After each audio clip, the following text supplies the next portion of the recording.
The A7R3 shoots 10 frames a second at continuous shooting mode and refocusing with every single one of those frames. That is such a huge thing for portrait photographers. The Sony a7R3 takes it to a whole nother level. My name is Mira Ko, and I'm a professional photographer. I've been shooting for over 15 years.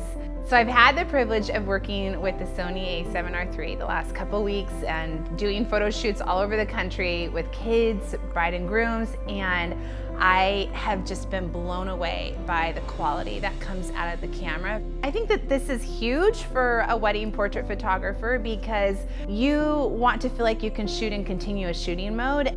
Weddings are all about vignettes, and I want to reflect that in my images. And so I did this shot where I had the bride put her arms up in between these beautiful white barn doors. I had the backlight be extreme because I wanted that backlight to draw us in. The dynamic range in the Sony a7R3 is just like in a league of its own. The shadow on her face, the highlight behind her, the different depths of light, all of that coming into play in a single image. It's giving us the opportunity to make a three-dimensional image with the camera, the technology that we're using.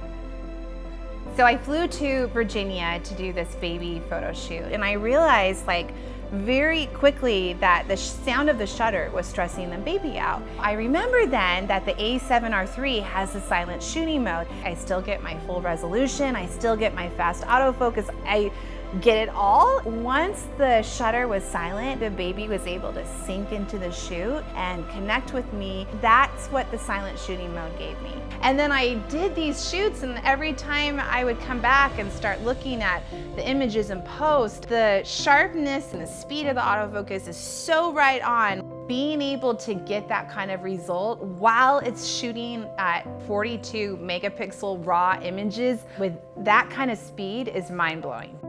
The a7R3 is just like in a league of its own. I have just been blown away.